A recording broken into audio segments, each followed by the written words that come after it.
अर्जुन ने अपने आप को श्री कृष्ण को समर्पित कर दिया था। अर्जुन होता हुआ भी नहीं था, इसलिए कि उसने जो कुछ किया अर्जुन के रूप में नहीं, श्री कृष्ण के सेवक के रूप में किया। सेवक की चिंता स्वामी की चिंता बन जाती है। अर्जुन का युद्ध अपने ही पुत्र बभ्रुवाहन के साथ हो गया, जिसने अर्जुन का सिर धड़ से अलग कर दिया और कृष्ण दौड़े चले आए। उनके प्रिय सखा और भक्त के प्राण जो संकट में पड़ गए थे। अश्वमेध यज्ञ का घोड़ा बभ्रुवाहन ने पकड़ लिया और घोड़े की देखभाल की जिम्मेदारी अर्जुन पर थी। बभ्रुवाहन ने अपनी मां चित्रांगदा को वचन दिया था कि मैं अर्जुन को युद्ध में परास्त करूंगा, क्योंकि अर्जुन चित्रांगदा से विवाह करने के बाद लौटकर नहीं आया था।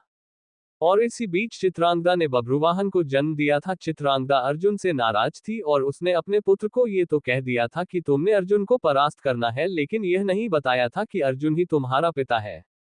और बभ्रुवाहन मन में अर्जुन को परास्त करने का संकल्प लिए ही बड़ा हुआ। शस्त्र विद्या सीखी, कामाख्या देवी से दिव्य बाण भी प्राप्त किया अर्जुन के वध के लिए। और अब बभ्रुवाहन ने अश्वमेध के अश्व को पकड़ लिया तो अर्जुन से युद्ध स्वयंभावी हो गया। भीम को बभ्रुवाहन ने मूर्छित कर दिया और फिर अर्जुन और बभ्रुवाहन का भीषण संग्राम हुआ। अर्जुन को परास्त कर पाना जब असंभव लगा तो बभ्रुवाहन ने कामाख्या देवी से प्राप्त हुए दिव्य बाण का उपयोग कर अर्जुन का सिर धड़ से अलग कर दिया। श्री कृष्ण को पता था कि क्या होने वाला है, और जो कृष्ण को पता था वही हो गया। वे द्वारिका से भागे भागे चले आए। दाव को कह दिया, देर हो गई तो बहुत देर हो जाएगी, जा रहा हूं। कुंती विलाप करने लगी, भाई विलाप करने लगे। अर्जुन पांडवों का बल था, आधार था, लेकिन जब अर्जुन ही न रहा तो जीने का क्या लाभ। मां ने कहा, बेटा तुमने बीच मझधार में ये धोखा क्यों दिया। माँ बच्चों के कंधों पर इस संसार से जाती है और तुम मुझसे पहले ही चले गए। ये हुआ कैसे, ये हुआ क्यों। जिसके सखा श्री कृष्ण हो, जिसके सारथी श्री कृष्ण हो, वह यो निष्प्राण धरती पर नहीं लेट सकता। पर यह हो कैसे गया। देवी गंगा आई, कुंती को कहा, रोने से क्या फायदा, अर्जुन को उसके कर्म का फल मिला है।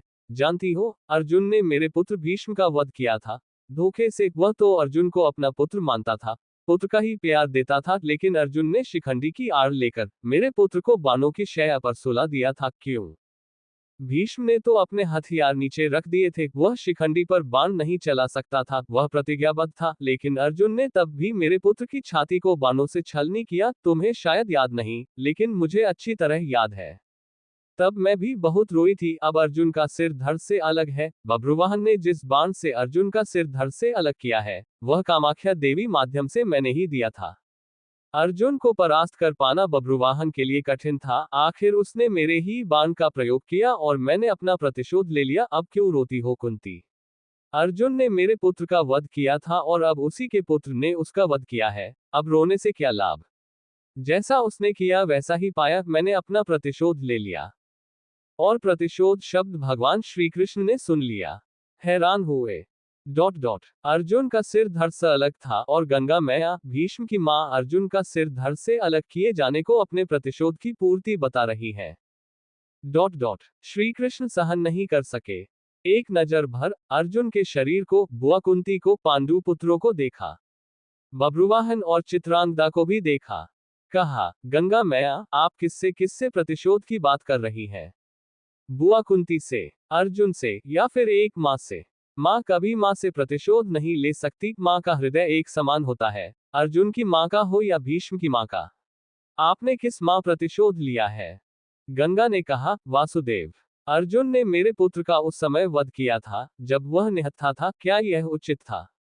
मैंने भी अर्जुन का वध करा दिया उसी के पुत्र से। क्या मैंने गलत किया। मेरा प्रतिशोध पूरा हुआ। यह एक मां का प्रतिशोध है। श्री कृष्ण ने समझाया, अर्जुन ने जिस स्थिति में भीष्म का वध किया, वो स्थिति भी तो पितामह ने ही अर्जुन को बताई थी, क्योंकि पितामह युद्ध में होते तो अर्जुन की जीत असंभव थी। और युद्ध से हटने का मार्ग स्वयं पितामह ने ही बताया था। लेकिन यहाँ तो स्थिति और है, अर्जुन ने तो बभ्रुवाहन के प्रहारों को रोका ही है, स्वयं प्रहार तो नहीं किया, उसे काटा तो नहीं। और यदि अर्जुन ये चाहता तो क्या ऐसा हो नहीं सकता था। अर्जुन ने तो आपका मान बढ़ाया है। कामाख्या देवी द्वारा दिए गए आपके ही बाण का प्रतिशोध लेकर आपने पितामह का, अपने पुत्र का भी भला नहीं किया। गंगा दुविधा में पड़ गई। श्री कृष्ण के तर्कों का उसके पास जवाब नहीं था। पूछा, क्या करना चाहिए। जो होना था सो हो गया, आप ही मार्ग सुझाएं।